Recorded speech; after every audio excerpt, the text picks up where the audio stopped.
Eccoci ancora da Bellaria, non solo Anima TV. Oggi abbiamo una fortuna e abbiamo un momento un po' particolare da regalarvi.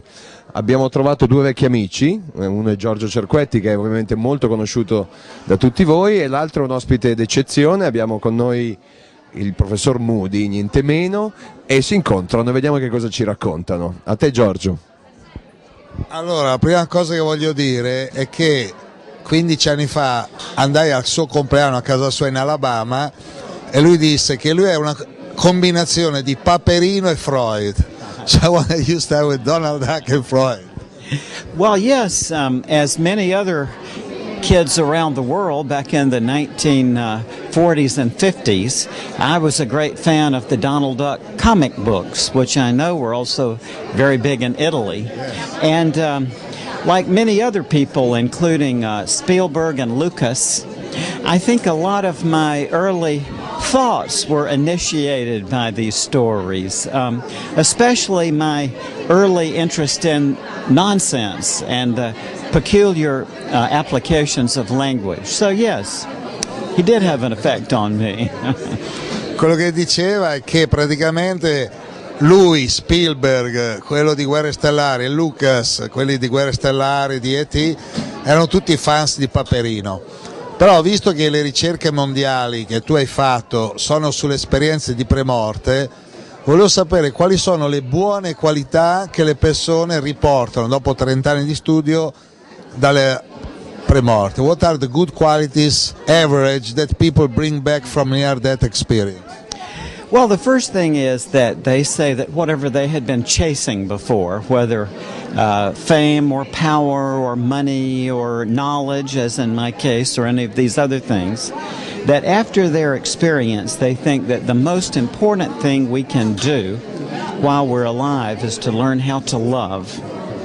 Then the other thing they tell us is that after this experience they have no more fear of death, because their experience convinced them personally that what we call death is simply a transition into some other reality.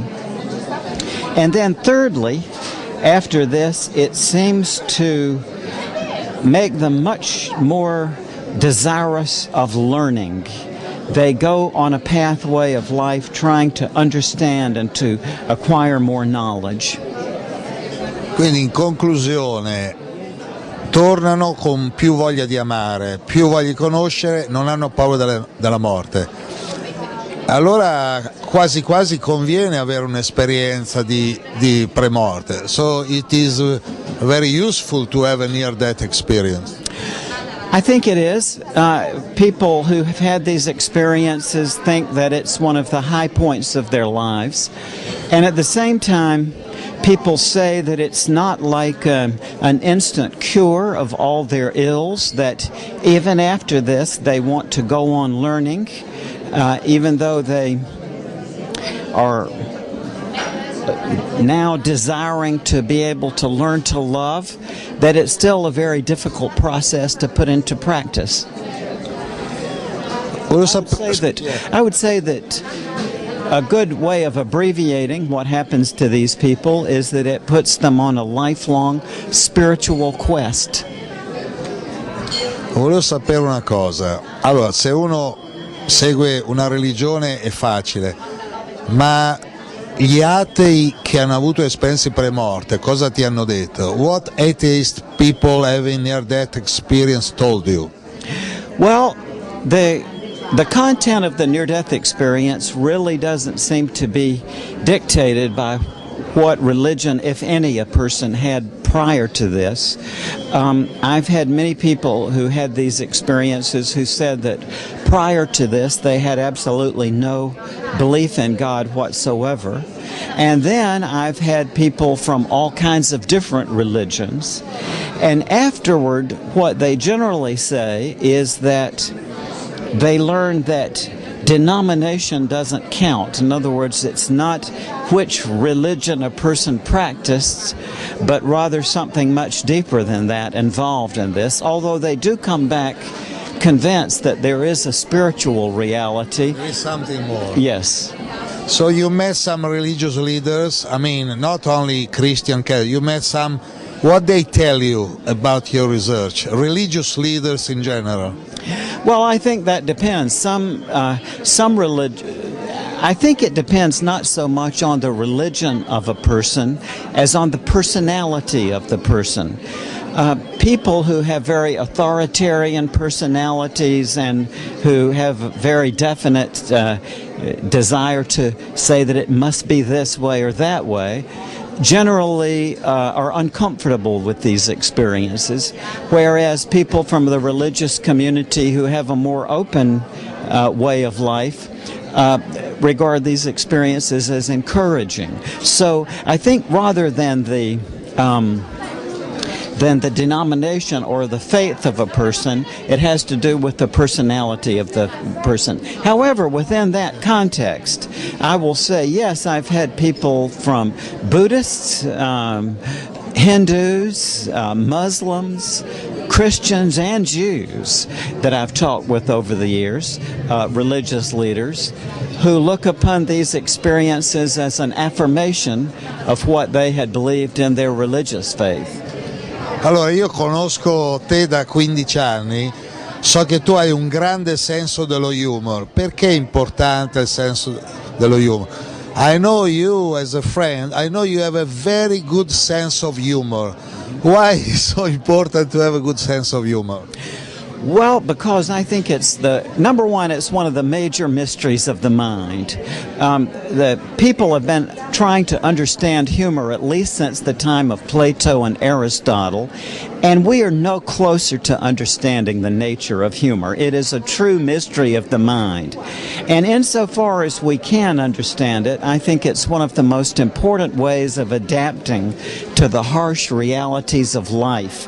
Like many other physicians, one thing I've noticed about my elderly people that I know who are in vibrant good health is that so many of them seem to cope with things through their sense of humor.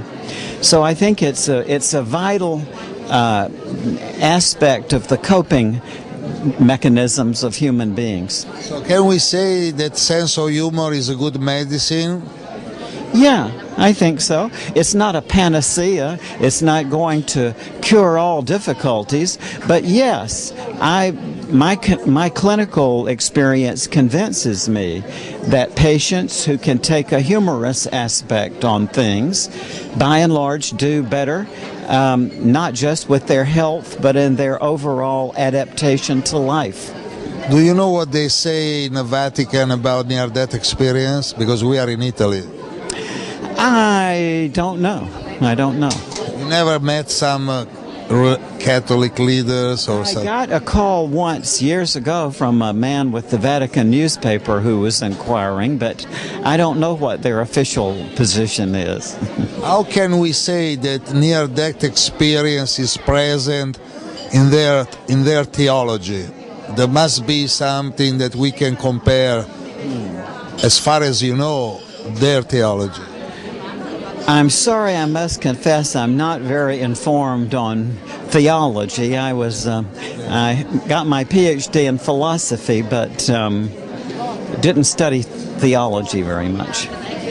So some of the dreams that are called dreams in the Bible, can you call also near-death experience? That's some visiting, like the celestial city or heaven. Oh, yes. Well, it's easy to speculate that perhaps some of the phenomena or experiences that are described in the Bible partly derived from people who had almost died. That seems reasonable. I think it seems reasonable also in terms of the Tibetan Book of the Dead, which describes these same things, that they must have had some sort of lore that accumulated from talking with people who had returned from close calls with death. The last question is, you know the description of paradise. and the description of a clear light. It's very similar, right? Yes, absolutely. Yes, the description of a realm of complete peace and love and joy, often described as cities or structures which seem to be composed not of material substance as we know it, but of light. Yes, this is something I hear from many, many people who've been close to death. So it's a kind of paradise vision that they have. Yes, very often, very often. So your last thing is you are always welcome in Italy. Well, thank you very much for that.